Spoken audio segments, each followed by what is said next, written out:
Bonjour Antoine, je suis le régisseur général du Cloître des Célestins depuis 2000 déjà. Je m'appelle Malounine Buard, je suis responsable de coordination à la direction technique pour le festival. Je m'occupe de toute la partie qui est la préparation de l'arrivée des équipes techniques des compagnies dans les lieux. Bonjour, je suis Lucie Pata, régisseuse générale à l'Opéra durant le Festival d'Avignon.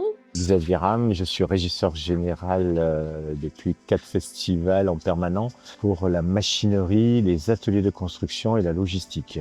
Alors, je m'appelle Manuela et je suis responsable du service lumière au Festival d'Avignon. Plutôt bien, ça a été un beau festival. Il y a eu plein de jolis spectacles avec des défis techniques très intéressants. On est tous très contents d'avoir eu cette édition. On va dire que ça s'est plutôt bien passé. Je l'ai un peu baptisé le Festival de la machine arrière parce qu'on a eu quand même pas mal de rétropédalage et il a fallu s'adapter. Donc ça a été assez exigeant à ce niveau-là. On est quand même sur 41 spectacles avec 23 lieux. Et on a réellement, si on compte B12, le théâtre de B12, l'opéra et la Fabrica, ensuite on n'est que sur des lieux qui nous demandent de réinstaller un théâtre parce que c'est des gymnases, des cloîtres, des cours d'établissements scolaires. À l'Opéra, on a accueilli 2 spectacles cette année, Le Canard sauvage de Thomas Ostermayer, production de la Chao-Buneux, et là en ce moment, Les Incrédules de Samuel Achache, qui est une production de l'Opéra de Nancy. Édition très, très sympa, on a eu deux très beaux spectacles, techniquement relativement légers, donc on n'a pas eu de gros challenges techniques, donc pour nous c'était assez simple en fait cette année, il y a d'autres lieux où ça l'est moins. À l'Opéra, l'équipe de base, c'est 9 personnes, donc un régisseur général et un adjoint. Et ensuite, ils sont 2 au plateau, 2 en lumière, 1 au son, 1 en vidéo et 1 en habillage. Alors au Célestin, on est sur la première partie du festival, on était 7. Donc il y a un régisseur général adjoint, une adjointe qui fait le son aussi, un régisseur plateau, un polyvalent plateau lumière, un régisseur lumière, une chef habilleuse et on avait une régisseuse vidéo sur le premier spectacle parce qu'il y avait beaucoup plus de vidéos, plus évidemment l'aide de tous les volants qui viennent à chaque fois qu'il y a besoin. On est 28 volants, 7 au magasin et 4 dans le bureau. La volante, c'est en fait c'est-à-dire que sur les lieux du festival, les équipes sont petites, elles sont pas forcément dimensionnées à la taille des spectacles. Et nous, on vient avec la volante faire tout ce qui est renfort pour les montages, les réglages.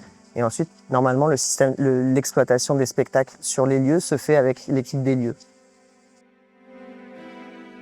On a beaucoup d'enjeux différents. On a les enjeux météorologiques forcément, puisque c'est des choses où à Avignon il y a beaucoup de vent, parfois il y a de la pluie, on est dans quasiment que des lieux en extérieur, donc il faut être préparé à tout ça.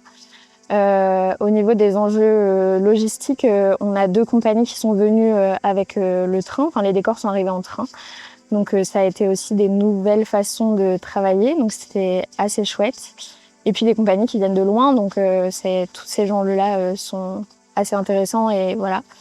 Et puis après, en termes de défis techniques, on a des gros spectacles. On a un spectacle de 8 heures à la Cour d'honneur. On a un spectacle dans lequel il y a de la pyrotechnie. Il y a plein de questions qui se sont posées avec un grand pourcentage de création cette année. Donc beaucoup d'infos qui arrivent très tardivement et donc il faut faire face à toutes les éventualités tout le temps. Cette année, on s'est retrouvés avec plutôt de la chance parce qu'on a eu droit à une subvention de transition LED. Donc du coup, on a pu travailler là-dessus. Qu'est-ce qu'on achète pour pouvoir faire du théâtre avec de la LED en fonction des demandes des compagnies qui passent quand même de plus en plus à la LED, même si il reste beaucoup de demandes en trad. C'est-à-dire que au lieu de se dire on change, c'est plutôt on ajoute. Là, on a investi dans des lyres à couteau et des projecteurs IP65. Parce que c'est ça notre gros problème, c'est de pouvoir les sortir. Parce qu'on a quand même beaucoup de lieux en extérieur. Donc du coup, il faut qu'on trouve du matériel qui soit performant qualitativement en lumière, en qualité de lumière, et qui en plus supporte de passer des journées à 40 degrés dehors, et qui peuvent supporter un gros orage du mois de juillet comme on en a eu un dimanche. Ben, on essaie toujours d'améliorer en fait notre façon de travailler. On est forcément dans un domaine où on doit se préoccuper aussi des autres services. Si je prends un exemple très simple, on a une structure layer par exemple qui est une structure appuyée qui nous sert à la fois pour abriter la régie puis en même temps qui sert d'accroche pour la lumière. Mais cette année, on avait commencé à étudier pendant l'hiver une possibilité de mettre un nouveau système de levage avec un rail intégré pour pouvoir être beaucoup plus confort pour notamment les électros, pour pouvoir monter tous les projets. Que ça se fasse de manière un peu moins archaïque avec la chèvre, un peu comme on utilise dans le BTP. Donc voilà, et ça c'est plutôt une réussite, ça marche bien, on est content. Et donc voilà, il y a d'autres endroits où sur la cour d'honneur aussi, justement maintenant avec la présence des automatiques, on doit adapter nos structures puisqu'on doit avoir beaucoup plus d'air. Boulbon, ça a été le cas également, donc on doit prendre en compte chaque fois qu'on commence à faire des propositions en compagnie sur les structures que l'on peut avoir dans les lieux, de tenir en compte qu'on a cette évolution-là. Alors, l'Opéra est en plein centre-ville d'Avignon, avec un accès poids lourd hyper compliqué. Donc, ma grande problématique du mois a été les 9 semi-remorques en tout et pour tout, parce que les Allemands sont venus avec 3 semi-remorques et ils sont repartis avec 3.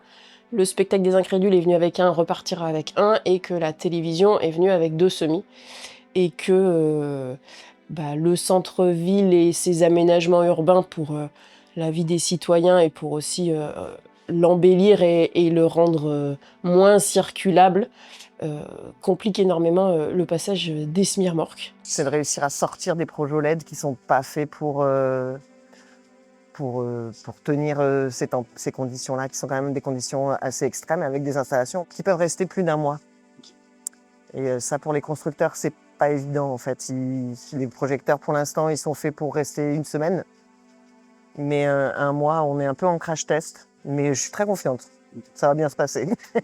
Comme on sait que le point culminant de la chaleur, c'est 16 heures. On essaye des fois de pouvoir alterner des lieux en intérieur, en extérieur, selon si on travaille le matin, l'après-midi.